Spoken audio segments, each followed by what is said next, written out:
con algo que de verdad es uno de mis propósitos para este 2023 y es hacer más reseñas. Es cierto que también fue uno de mis propósitos del 2022, así que no voy a decir nada. Pero realmente me gustaría traer más reseñas al canal, es algo que echo de menos, dedicarle un poquito más de tiempo a cada libro que voy leyendo o a los libros que más me gustan.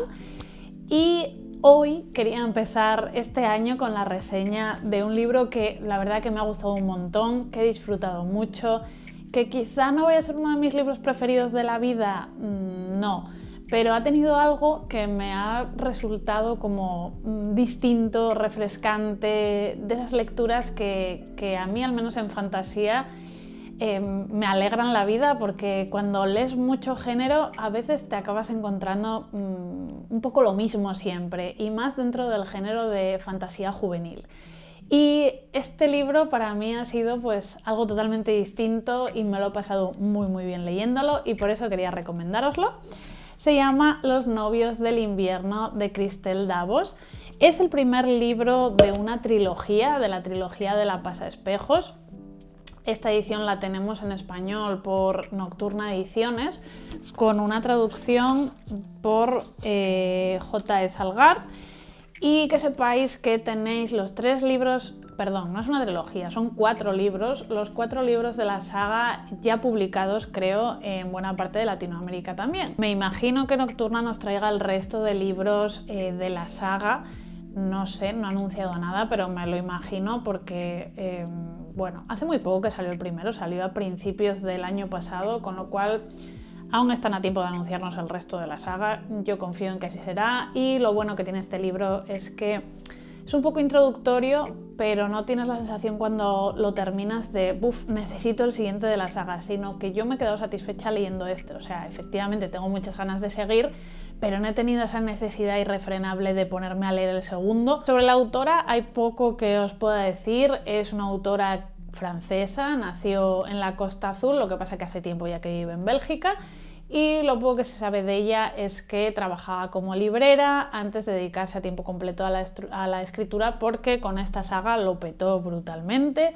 Es un libro, el primer libro se seleccionó entre un trillón de novelas en una especie de concurso que se hizo en Francia, y os digo que esta primera novela tuvo muchísimo éxito, ganó un montón de premios, y pues nada, la saga ha triunfado bastante en el resto del mundo, aunque a nosotros nos haya tardado un poquito en llegar, porque realmente el primer libro salió en 2013 y el último en 2019, con lo cual ha tardado bastante en llegarnos aquí. Hoy vamos a hablar de la historia, esta historia tan peculiar y encantadora que sigue a Ophélie, que es una joven que vive en una de las arcas en las que está dividida este universo, este mundo en el que vive nuestra protagonista. Hay diferentes arcas que son una especie de islas flotantes.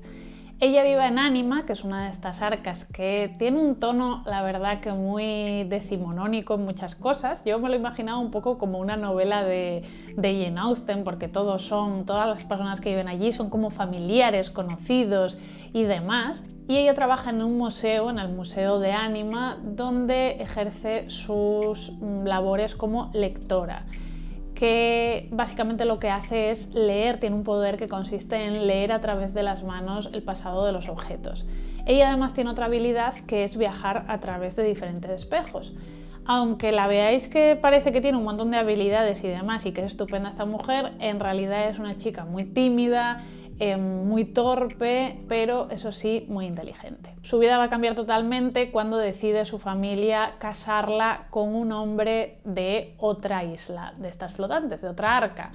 Ella ya había rechazado a varios pretendientes, entonces se ve en la tesitura de tener que aceptarlo, porque es un poco, en esa época es un poco, ya os digo, como las novelas de Jane Austen, tienes que cumplir tu labor, tu rol en la sociedad, tienes que casarte, y en este caso pues ella va a viajar a esta otra arca, que es Polo, donde vive su futuro marido, que es un ser, la verdad, un tipo joven pero muy desagradable y muy distante, que pasa de ella olímpicamente, y va a iniciar allí su nueva vida junto a su tía, que la ha acompañado en este viaje, y se va a enfrentar a la vida en Citacielo, que es esta especie de fortaleza en la que vive Thorn, su prometido, y su familia, y se va a encontrar con un mundo muy distinto al que conocía, lleno de clanes enfrentados, en una especie de vamos a decir que hay muchísimas intrigas palaciegas, muchas traiciones, muchos engaños, muchos espejismos, y para mí esta especie de arca para mí me recuerda muchísimo al rollo de realmente el siglo XIX, pero en Francia. Es muy francés, hay muchos escarceos amorosos, hay muchos amantes, hay muchos engaños, hay pues puñaladas por todos lados, y es muy desarrollo francés. Y bueno, vamos a ver cómo se desenvuelve Ophélie en esta nueva arca y ante su futuro inminente, que es casarse con este hombre que no conoce. Bueno, más o menos esa es la sinopsis, y como veis, si veis la sinopsis, la verdad que lo que parece es que va a ser una novela adolescente romántica. Esa es la sensación que da, ¿no? Por el tema este de, bueno, pues que están comprometidos los dos protagonistas y demás. Pero olvidaros eso, me imagino que eso va a ser un romance que va a ir creciendo a lo largo de la saga, pero en este primer libro no hay nada de romance, para lo bueno, para lo malo, en mi caso es algo muy positivo, la verdad. Y está muy centrado en Ophélie. De hecho, Thorne aparece muy poco en este libro, aunque es un personaje que a mí me ha resultado cada vez más interesante. Y básicamente vamos a ver a Ophélie pues, pasando por diferentes fases en los meses que siguen a su compromiso. Bueno, sin duda lo que a mí me parece genial de este libro, lo que me ha encantado, lo que me ha tenido atrapada, es su ambientación. Y es que la autora crea un mundo muy complejo, muy verídico, muy interesante y original a través de estas arcas, pero es que además está lleno de pequeños detalles, de verdad, hay muchísimos detalles muy originales. Es un universo bastante steampunk porque hay esas aeronaves, también tiene esos tonos, pues ya os decía, como muy decimonónicos. Luego hay elementos mágicos que no sabes por dónde o qué importancia van a tener después. Por ejemplo, la bufanda de Ophélie, que es una especie de golem y que es como otro personaje más. Y luego hay varias figuras que a mí me tienen fascinada. Por un lado están los espíritus familiares. En cada arca hay un espíritu familiar, que el mero concepto me parece muy guay, que es una especie de antepasado de esa familia, porque en el origen cada una de las arcas pues había una familia, y es como el antepasado primigenio que sigue ahí vivo eternamente. Lo que pasa que vive, pues claro, como un eterno, como una especie de dios. En el caso el de Anima vive un poco aislado. En el caso de Farouk, que es el familiar que tienen en Polo, en Citacielo, está rodeado siempre por cortesanos y demás, y estos familiares están también emparentados en cierta manera, y se ve que hay una serie de secretos y misterios que vas a ir desentrañando. Eso me parece súper interesante. Luego también cómo desarrolla pues las relaciones entre los personajes, estas especie de clanes que os comentaba al principio, porque así como en Anima pues básicamente son familia, ¿no? Ves que Ophélie tiene no sé cuántos primos, tíos, no sé qué, no sé cuánto, ok. En cambio, en Citacielo ves que hay realmente, principalmente dos clanes, los dragones, que son a los que pertenece el prometido Thorne, el prometido de Ophélie, y luego por el otro lado tenemos a los espejismos, que son, pues como su nombre indica, bastante engañosos y tienen unos poderes bastante peculiares. Finalmente tenemos a otros que no os voy a comentar mucho, que se llamaban los nihilistas, que no os voy a comentar mucho porque sería spoiler. Uno de estos clanes tiene como una magia muy particular que vamos a ir viendo desarrollarse a lo largo del libro, y las relaciones un poco entre ellos y demás es muy interesante.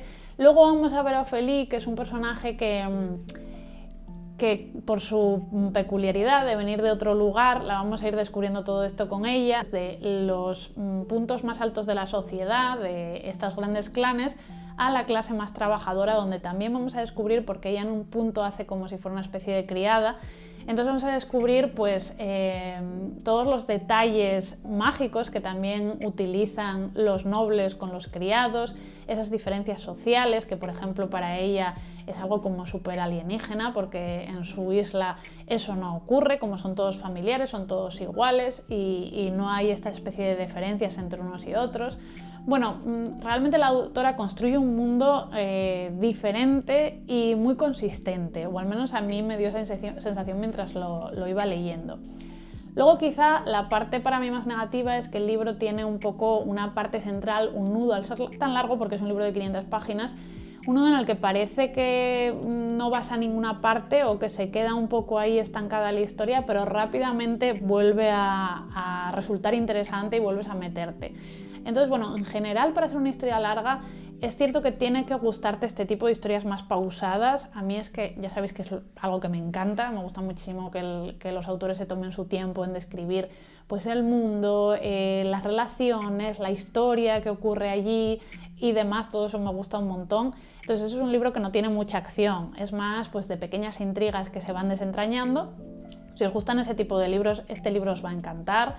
Y quizá la otra parte para mí negativa, entre comillas, son los personajes, porque aunque están bien descritos y me parece que parten de ser un súper cliché los dos protagonistas, porque son la chica súper tímida y torpe, lectora, que le encanta leer y demás, introvertida, pero muy inteligente, y el chico, que es el típico frío, distante, taciturno, un Mr. Darcy en toda regla, parte de esos estereotipos, pero según avanza la historia va desentrañándolos y va dotándoles de cierta sensibilidad y se vuelven más personas, ¿no? Pero aún así yo no conseguí conectar demasiado con ellos. Yo os digo que Thorne me pareció más interesante hacia el final y Ophelia no es un mal personaje, pero no es de estos personajes que tú estás ahí como viviendo y deseando que pasen las cosas y que les vaya todo bien, y si no, bueno, están ahí en esa ambientación que para mí es lo maravilloso. Ahora bien, tiene cosas guays, como los secundarios, las tías. O sea, para mí los mejores personajes del libro son las tías, aparte de estos seres familiares tan curiosos, pero que salen muy poquito. Tenemos a las tías, la tía de Ophelia y la tía de Thorne. La tía de Ophelia para mí es mi personaje favorito porque parece un personaje total sacado de una novela de Jane Austen. Es el típico personaje que va como acompañante de su sobrina a cuidar un poco su virtud y en general a apoyarla, y al principio es como el típico personaje desagradable para Ophelia, de la tengo aquí todo el día encima, qué pesada, y luego es como su único apoyo real y la única que la comprende y la quiere, y es muy bonita su relación. A mí es lo que más me gustó de todo el libro en cuanto a los personajes. Y luego tenemos a la tía de Thorne, que es un personaje muy enigmático, misterioso y que no sabe realmente si es buena, si es mala, si les quiere ayudar, si no. Pero es un personaje que te tiene desde el principio hasta el final como atrapado y deseando saber más de ella. Entonces, esos dos personajes me parecieron muy chulos y imagino que los principales en la saga irás cogiéndoles más cariño y desarrollando más sus personalidades y demás. Tal que, como ya os decía al principio, para mí este es un libro maravilloso por la parte más de ambientación, más de creación de mundo, pero no me refiero a un mundo pues como puede ser este tipo de escritores que se ponen a desarrollar y os digo, las reglas de la magia son estas, sino es más la construcción general, esa magia que está muy presente, ese mundo steampunk, está como en el ambiente y eso está súper bien hecho y yo lo disfruté muchísimo. La historia en sí, aunque tenga altibajos, yo creo que te mantiene atrapado y desde luego te deja con muchísimas ganas de seguir con una saga que ves que la autora tiene en la cabeza muchísimas ideas muy originales y que va a ir creciendo con cada volumen en complejidad seguramente por lo que anuncia ya este primer tomo. En conclusión, la recomiendo muchísimo, eso sí, si os gustan los libros de fantasía, con un toque clásico, con un toque middle grade igual, que tengan más esa aventura y ese descubrimiento que mucha acción. Y para poner algunos ejemplos, libros que yo creo que os pueden gustar si os gusta y viceversa, yo diría que la comparación más clara que hace la propia contraportada y que creo que es súper adecuada son los libros de Diana Wynne Jones. Ya sabéis que yo soy mega fan de Diana Wynne Jones, es una de mis autoras favoritas. Y si os gustó El Castillo Ambulante, obviamente para mí no se puede equiparar, a mí me gustó mucho más El Castillo Ambulante, pero bueno. Pero si os gustó El Castillo Ambulante, seguramente también os guste este. Otro tipo de libros que creo que también encaja bastante es los libros de Kyle Carson Levine, como este de Historias de los Castillos, que también es de Nocturna, por cierto. Y bueno, quizá el que es un poco más distinto, pero que en mi cabeza tiene todo el sentido, es Una educación mortal de Naomi Novik, porque aunque este es mucho más oscuro, siniestro y agobiante en muchos aspectos, también tiene esa protagonista que va a descubrir y desentrañar ese universo tan peculiar, distinto, que no tiene ese romance tan central y yo creo que rompe un poco con los estereotipos que te esperas dentro de lo que es la fantasía juvenil. Y ahora me encantaría que comentáramos abajo si habéis leído este libro, qué os ha parecido, cuáles son vuestros personajes favoritos, si habéis leído la saga completa, qué tal continúa, otros libros similares a este que me pudierais recomendar.